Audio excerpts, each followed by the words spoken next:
Bienvenue sur Africa 24 dans cette nouvelle édition du 12-15 au sommaire de l'actualité. L'heure est au bilan pour les observateurs du second tour de l'élection présidentielle du 12 août au Mali. En attendant la publication des résultats provisoires, les missions présentes dans le pays invitent les candidats à la retenue. En République démocratique du Congo, l'opposition exige le retour de Moïse Katumbi pour des élections inclusives. Ses partisans dénoncent une mesure arbitraire et entendent multiplier les actions pour obtenir le retour de leur leader. Et en Somalie, le Conseil économique national a été mis en place ce 11 août. L'initiative du gouvernement s'inscrit en droite ligne avec la politique d'assainissement de l'économie et les finances nationales.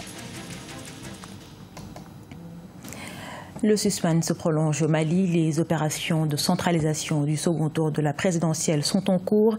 Les premiers chiffres sont attendus cette fin de semaine, mais en attendant, les estimations vont bon train au point que les missions d'observation qui saluent le bon déroulement du scrutin rappellent à l'ordre. On fait le point avec notre correspondant Mokhtar Bari. À l'issue du second tour du scrutin du 12 août 2018, les observateurs nationaux et internationaux font le bilan de leur mission au Mali.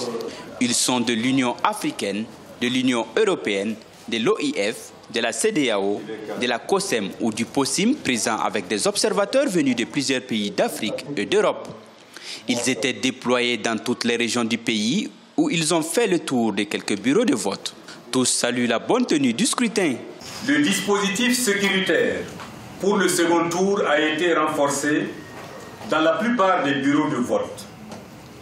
La mission encourage et félicite les autorités en charge de la sécurité et les exhorte à continuer leurs efforts de sécurisation du territoire national. Tout en saluant la maturité du peuple malien, ils appellent les candidats à se garder d'avancer des résultats avant le ministère en charge des élections.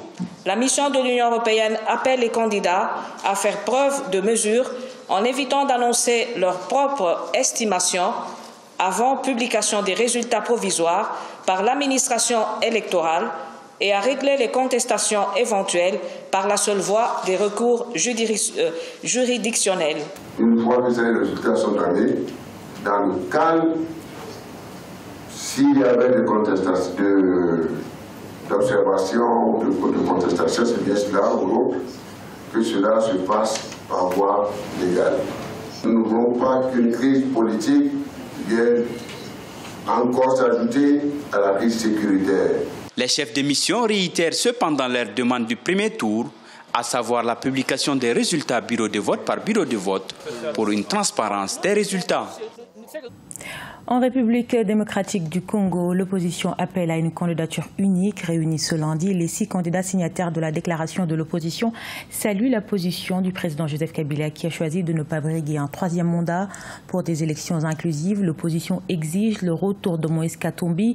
Ses partisans, eux, entendent multiplier des actions pour obtenir non seulement le retour de leur leader, mais aussi la mise en place des conditions d'élections crédibles. On écoute à ce propos Deli Sezanga, secrétaire général de la plateforme Ensemble pour le changement.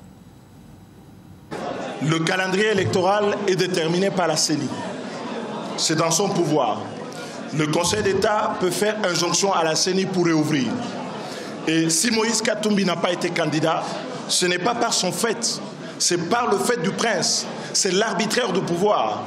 Et nous nous battons pour la démocratie dans ce pays. Nous n'acceptons pas d'être vaincus sur ce terrain. Si le peuple congolais a pu triompher de Joseph Kabila, qui voulait un 3e mandat et modifier la Constitution, il va l'emporter également face à l'abus du même pouvoir qui veut empêcher que Moïse Katumbi ne puisse revenir. Donc pour nous, nous avons la conviction de mobiliser notre peuple puisque nous sommes dans un combat juste et qui va sensibiliser beaucoup de nôtres, nous allons l'emporter. Nous n'en sommes pas à considérer aujourd'hui que Moïse ne revienne pas. Il y a 3 ans, lorsque la majorité avait entrepris de modifier la loi électorale et probablement la Constitution, on nous avait posé la même question. Et si Joseph Kabila changeait de constitution, qu'est-ce que l'opposition a fait?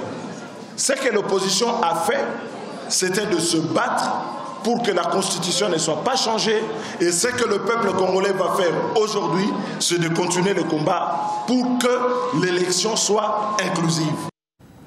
Et sachez que Moïse Katumbi est toujours bloqué en Zambie depuis sa double tentative de retourner en République démocratique du Congo. La question de son retour est actuellement sur la table des organisations sous-régionales africaines selon ses collaborateurs.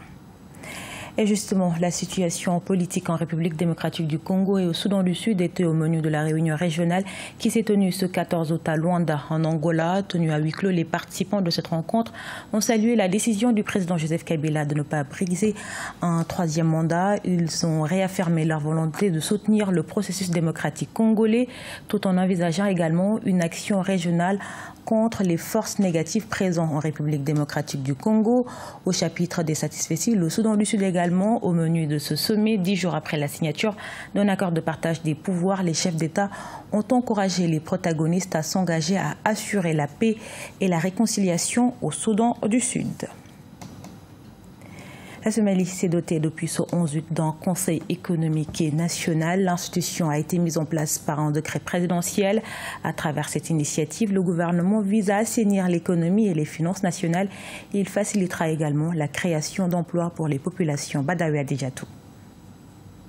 Le produit intérieur brut de la Somalie a été modéré au cours des 4 dernières années, soit 3,4%. La construction, les télécommunications, les services financiers et la reprise du secteur agricole sont respectivement les facteurs qui ont stimulé cette croissance économique. Pour une gestion efficiente de l'économie et des finances, le gouvernement somalien a mis sur pied un conseil économique national. Le conseil économique est généralement un conseil économique et social est une organisation citoyenne que certains pays se donnent pour permettre de donner une orientation qui soit issue de la volonté du peuple, aussi bien au gouvernement qu'au Parlement, sur les questions économiques et sociales. C'est une espèce de baromètre qui permet de mesurer l'impact de l'action du gouvernement par rapport au social et l'exprimer tel que vécu par le citoyen. Le conseil consultatif travaillera en collaboration avec le gouvernement du Premier ministre Hassan Ali Kher afin de lui fournir une meilleure analyse de l'économie nationale. Je pense que le plus grand défi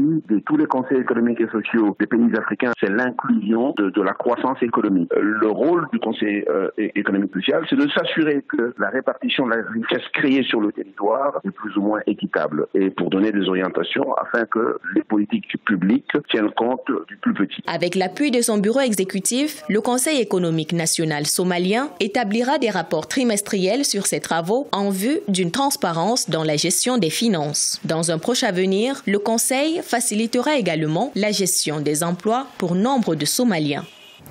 Également dans l'actualité, instrument à percussion traditionnelle ouest-africain, le groupe ivoirien Djarabican est l'un des ambassadeurs du balafon. L'instrument est même devenu en 2014 patrimoine mondial immatériel de l'UNESCO. Longtemps cantonné à la musique traditionnelle, il a de plus en plus tendance à se moderniser en Côte d'Ivoire et même à s'exporter. Découverte avec notre correspondant Olivier Jacoton.